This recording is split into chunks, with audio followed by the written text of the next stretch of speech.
సభకు నమస్కారం. ప్రిన్సిపల్ గారు, ఆత్మీయ మిత్రులు కల్వకుంట రామకృష్ణ గారు, ఒక్క గండ్ర లక్ష్మణరావు సార్ తప్పిస్తే, సంపత్ సార్ సరే ఆయన తప్పిస్తే మిగతా వాళ్ళందరూ కూడా నాకు జూనియర్లే, అంతే. ఎందుకంటే అందరు సర్వీస్లో ఉన్నవాళ్ళు కాబట్టి. మా రామకృష్ణ గారు బహుశా 4 ఏళ్ళు నాకు జూనియరు, చదువుతున్న కాలం నుంచి ఫ్రెండ్. సరే, ఈ సెమినార్కు వెన్నుదన్నుగా నిలిచిన డైరెక్టర్ మాడపూసి సంపత్ కుమార్ గారు, కీలకోపన్యాసం చేసిన మా బూదాటి, తర్వాత మా అయ్యగారు కమలాకర్షణ, మా హెడ్ ఆఫ్ ది డిపార్ట్మెంట్. నేను ఇప్పుడు వీసీ కావచ్చు కానీ వారు మా హెడ్ ఆఫ్ ది డిపార్ట్మెంటే కదా, నేను ఉస్మాన్ యూనివర్సిటీ మనిషిని కదా. మిగతా ఇద్దరు చంద్రశేఖర్,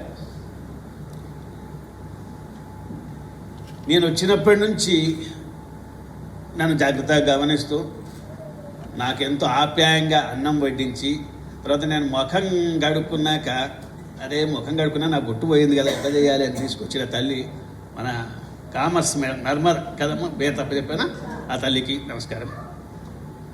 అక్కడ మా రఘు ఉన్నాడు. చంద్రశేఖర్ నాకు 2004లో స్టూడెంట్. నేను వీసీ కాకపోతే అయినా నేను ఇక్కడికి వచ్చేవాడిని. ఎందుకోసం? చంద్రశేఖర్ నా మీద ఉన్న అభిమానం. వీసీ వల్ల నేను రాలేదు. చంద్రశేఖర్, శశిధర్, బాలకృష్ణ, తర్వాత శ్రీలత, ఈ నలుగురు నేను ఓ పిల్లల కోడి అన్నట్టుగా అలా విపరీతంగా తిరిగాం. 2004లో నాకు ఫస్ట్ బ్యాచ్లో వాళ్ళు స్టూడెంట్స్. మా శశిధర్, బాలకృష్ణ బాసరలో సెమినార్ చేశాడు, వెళ్ళాను. శశిధర్ బిచ్చుకుంద మహారాష్ట్ర బార్డర్లో, ఆ కాలేజీలో ఎన్నడూ సెమినార్ చేయలేదట. చెయ్యాలి సార్ అని మాట్లాడుతున్నాను. చెయ్యి, ఏదో ఒక టాపిక్ తీసుకో, నేను వస్తున్నా పో అని చెప్పాను ఎప్పుడో 10 ఏళ్ల క్రితం. అక్కడికి వెళ్ళాం. నిజంగా కాలేజీలో తెలంగాణ ఉద్యమం బాగా తీవ్రంగా సాగుతున్న రోజుల్లో తెలంగాణ ఉద్యమాన్ని గురించి అక్కడ ఆంధ్ర ప్రిన్సిపాల్ దగ్గర మాట్లాడాను చాలాసేపు. మా శశిధర్ ఇంట్లో. ఇప్పుడు 3వది, ఇంకా నెక్స్ట్ జగిత్యాల కూడా మీరే ప్రిన్సిపల్ కదా, మా శ్రీలత దగ్గర. అక్కడికి కూడా పోతే ఇంకా నా బాధ్యత అయిపోతుంది. ఎందుకోసం అంటున్నా అంటే, ఒక ప్రవాహం, మా గురువుల నుంచి అందుకున్న ప్రేమ ప్రవాహం. మా రామరాజు గారు, నారాయణ రెడ్డి గారు, ఇక్కడ కాకతీయ యూనివర్సిటీలో సుప్రసన్న సార్, సంపత్ కుమార్ గారు, నేను చూడకపోయినా లక్ష్మణ యతీంద్రుల గారి ఈ కరీంనగర్లో రామాయణ కల్పవృక్షం పారాయణం,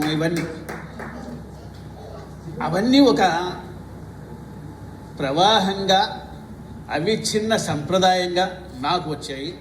నేను చదువుకున్న మా ఓరియంటల్ కళాశాలలో గురుకుల వాసం చేసాం. మేము సార్ ఇంట్లో ఉండి అది చేయడం. నేను, మా రూమ్మేట్ కపిలవాయి లింగమూర్తి గారు, రూమ్మేట్ అంటే మా గురువు గారు, ఆయన ఇంట్లో నేను ఉన్నాను.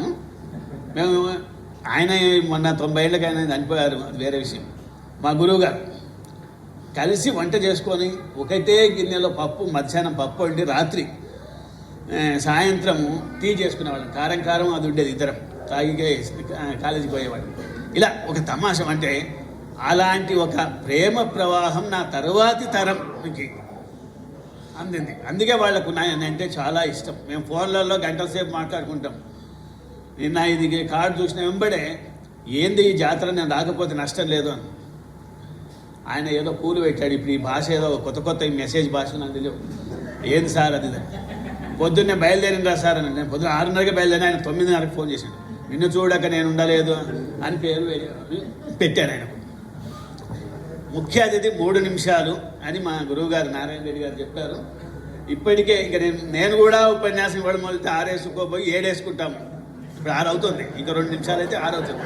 అందువల్ల మేము పోవలసిన వాళ్ళమే కనుక మమ్మల్ని తొందరగా వీళ్ళు పోతే ఈ మైకు ఇవన్నీ సెట్ చేసేసి మేము తాళం వేసి వాళ్ళు ఎదురు చూస్తుంటారు. అందువల్ల నేను సబ్జెక్టు తప్ప అన్నీ మాట్లాడిపోయాడు ఈసారి అని మీరు అనుకోవాలని నేను ఇవి మాట్లాడుతున్నాను. సాహిత్యానికి ప్రాచీనము అని కానీ ప్రాంతీయం అని కానీ ఉండవు. అట్లని మీరు పెట్టింది తప్పని నేను అనట్లేదు. దయచేసి ఒక తెలంగాణ సాహిత్యం అని కానీ, ఒక ఆంధ్ర సాహిత్యం అని కానీ, ఒక ఆంగ్ల సాహిత్యం అని కానీ, ఒక ఫ్రెంచ్ సాహిత్యం అని కానీ వేరు ఉండవు. అట్లాగే ఒక మధ్యయుగాల్లో ఉన్న సాహిత్యం అని కానీ, ఒక ప్రాచీన కాలంలో ఉన్న సాహిత్యం, ప్రాచీనం అంటే అంతకన్నా ముందు కాలంలో ఉన్నది, రేపు ఇప్పుడు ఉన్నది కానీ, ఇంకొక 100 ఏళ్ల తర్వాత ఉండే సాహిత్యం అని కానీ, అవన్నీ కూడా మన సౌలభ్యం కోసం, మన విశ్లేషణ కోసం మనము వాటిని పేర్లు పెట్టుకుంటున్నాం. అనంతమైన కాలాన్ని సెకండ్లుగా, నిమిషాలుగా, గంటలుగా, ఎలా సంవత్సరాలుగా మార్చుకుంటున్నాం. సంవత్సరాలు దాటితే యుగాలుగా చెప్పుకుంటున్నాము. ఎన్ని యుగాలైనా, ఎన్ని సాహిత్యాలైనా మానవ మనస్తత్వం ఒక్కటే. ఏమీ లేదు. మానవ మనస్తత్వం దేని మీద ఆధారపడి ఉంది? ప్రధానంగా ఈగో మీద ఆధారపడి ఉంది. ఈగో, నేను గొప్పవాణ్ణి, నా మాట నెగ్గాలి అనుకునే ఒక తత్వం. రావణాసురుడు అడిగితే సీతమ్మ వారిని ఎత్తుకరాలంటే వాడు చదువుకున్న చదువుకు ఆ మాత్రం తెలియదా, నాకు తెలియదా అని అన్నాడు. అట్లాగే దుర్యోధనుడు ఓ మంచి శ్లోకం ఉంది, నాకు అన్నీ తెలుసు కానీ నా మనసు ఇదే చెప్తుంది. ఏమని? అహం జానామి ధర్మ శ్లోకం ఉంది. మనము ఇది తప్పని తెలుసు, కానీ ఆ తప్పు చేయకుండా ఉండలేని ఒకానొక మానసికమైన స్థితి మనకుంటుంది. ఆ మానసిక సంఘర్షణను చిత్రీకరించేవి సాహిత్యం. ఏమీ లేదు. ఒక 3 జంటలు చెప్తాను. వాళ్ళు తెలుగు వాళ్ళ, ఇంగ్లీష్ వాళ్ళ, ప్రాచీనుల, సంస్కృతం వాళ్ళ అని లేదు. 2 అన్నదమ్ములు ఉన్నారు. ఆ 2 అన్నదమ్ములు ఏమనుకుంటారు? వ్యవసాయం చేస్తున్నారు అనుకోండి. తమ్ముడు, అయ్యో మా అన్నకు ఆడపిల్లలు ఉన్నారు, పెళ్లి చేయాలి, అది ఇద్దరు ఏర్పడ్డారు, ఇద్దరు వ్యవసాయం చేస్తున్నారు. ఈ కళ్ళం అంటాం, కుప్పలు వస్తారు పంట ఇంటికి తీసుకుపోయేటప్పుడు. తమ్ముడేమనుకుంటున్నాడు? అయ్యో మా అన్నకు ఆడపిల్లలు ఉన్నారు, పెళ్లి చేయాలి, కష్టపడుతున్నాడు, నాకేముంది అని చెప్పి ఒక ఆ రాత్రి పండుకున్నప్పుడు ఇంత తీసుకుపోయి అన్న దాంట్లో పోసేస్తాడు. అన్న ఏమనుకుంటాడు? అయ్యో మా తమ్ముడు చిన్నోడు, వాడు బతకాలి కదా మంచిగానే, వాడు ఇంటికి తీసుకొచ్చి దాంట్లో వస్తాడు. తమ్ముడి సంక్షేమాన్ని చూసిన అన్న, అన్న సంక్షేమాన్ని కోరిన తమ్ముడు, ఇద్దరు బాగున్నారు. అంతే కదా. ఇంకొక దగ్గర అన్నను ఎట్లయినా ధ్వంసం చేయాలి అని చెప్పేసి నేను ఈ ఏర్పడతారు. ఏర్పడి అన్నదమ్ములు కోర్టులకు ఎక్కుతారు. ఎంత ల్యాండ్, ఈ 2 బండలు అంత ల్యాండ్ కోసం కొట్లాడి లాయర్ను మేపుతారు. అక్కడ నిజంగా తమ్ముడు బతికినా అన్న బతికినా సరిపోతుంది, కానీ లాయర్లను మేపేసేసి ఉంటారు. అంటే స్వార్థం. వాడు చెప్పాడు, వీడు చెప్పాడు. గెలిచిన వాడు ఇంట్లో వచ్చి ఏడుస్తాడు, ఓడినవాడు బయట ఏడుస్తాడు అన్నాడు.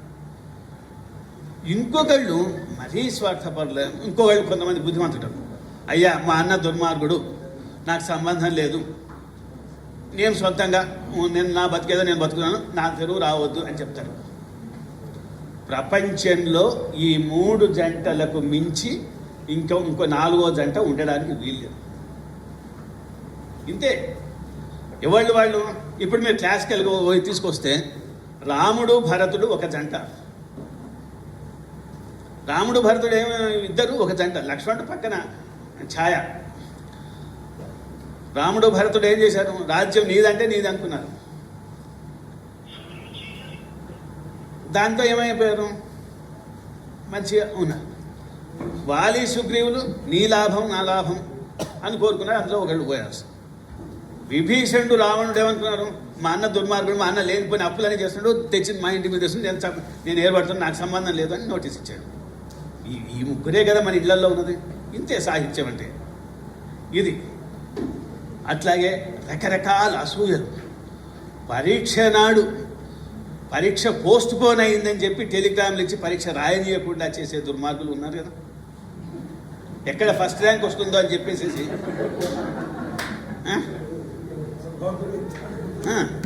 అట్లాగే పక్క వాళ్లకు పాఠం చెప్పి ఈ ర్యాంకుల పిచ్చిలో పడి, అంటే ఏంటి, స్వార్థం అధికమైపోయి ఈ ర్యాంకుల పిచ్చిలో పడి నాకు ఫస్ట్ ర్యాంక్ రావాలి అని అంటే అర్థం ఏంటి, అవతలి వాళ్ళు తక్కువ ర్యాంక్ రావాలని కదా. ఎంఏలో ఉన్నప్పుడు నిజంగా నేను ఇంకో మేడం, ఒక ఆవిడ మా క్లాస్మేట్, ఇద్దరం కలిసి చదువుకున్నాం. ఆమెకు ఎక్కువ మార్కులు వచ్చాయి, నాకు తక్కువ మార్కులు వచ్చాయి. కొంచెం మానవ సహజమైన ఇది వచ్చింది. అయ్యో ఇదేంటి అని మా గురువు గారు వచ్చారు. ఏనాడు జీవితంలో ఫస్ట్ ర్యాంక్ రావాలని కోరుకోకు అని చెప్పాడు. అందరం చదువుకోవాలని కోరుకోవాలి, అందరికీ చదువు రావాలని కోరుకోవాలి. ఫస్ట్ ర్యాంక్ అన్నాక మేడంతో చెప్పాను, నిత్యాంగా మళ్ళీ మనం చదువుకుంటామా, ఆమె గృహిణి, నాకని చాలా పెద్ద కలిసి చదువుకున్నాం, ఇక ర్యాంకు రాలేదు కదా అది చదువుకోమంటే మనం కలిసి చదువుకుంటాము, అలాగే అని చదువుకున్నాము. తర్వాత అవన్నీ వచ్చాయి. ఆనాటి నుంచి జీవితంలో ఎప్పుడు కూడా ఫోటోలు తీస్తే నా మీద చాలామంది కాంప్లైంట్ చేస్తారు. నేను వేదిక మీద ఉన్న ఫోటోల్లో వీలైనంత వరకు పడకుండా ఉంటాను. పడకుండా కదా, అది అట్లాగే వస్తుంటుంది, నేను ఎనికికుంటాను, ఉంటాను, తోసుకుని బయట నాయన నువ్వు ముందున్నా. ఎప్పుడైనా కూడా వెనక ఉన్నంత మాత్రాన ఏమీ కొంపలంటకపోయింది లేదు. సాహిత్యం అన్నది 100లోనో 100లోనో ఉండే వాళ్ళని కాకుండా ఒక్కనిగా ఉంటూనే అందరిలో కలిసిపోయేవాళ్ళు. ఆ సత్ప్రవర్తనశీలం మనం ఉండడం అని అంటే, కత్తిని సానరాయి మీద నునుపు చేస్తున్నామంటే సానరాయిని నునుపు చేయట్లేదు, కత్తిని నునుపు చేసుకుంటున్నాం. మన సత్ప్రవర్తన, మన ప్రవర్తనను మనం ఉందాగా ఒరులేయవి యునరించి నరవర అప్రియము తన మనంబునకు గుతానవి నొరులకు సేయకునికి పరాయణము పరమధర్మ పదములకెళ్ళ ఆత్మన ప్రతికూలాని పరేషాంన సమాచరే అని చెప్పే సాహిత్యం ఏనాటికైనా నిత్యనూతనమైనది, సత్యమైనది, ప్రాంతకాల అతీతమైనది. మనం వీటన్నింటినీ ఉపాసించుకుంటూ అరిషడ్వర్గాలను సీమితం చేసుకుంటూ మనము బాగుండాలి, అవతలి వాడు బాగుండాలి, అందరిలో మనం బాగుండాలి అని కోరుకుంటూ మనం ఒక ఉత్తమ పథంలో, ఉన్నత పథంలో, ఉత్తమ స్థాయిలో ప్రయాణం సాగించాలని కోరుకుంటూ ముగిస్తున్నాను.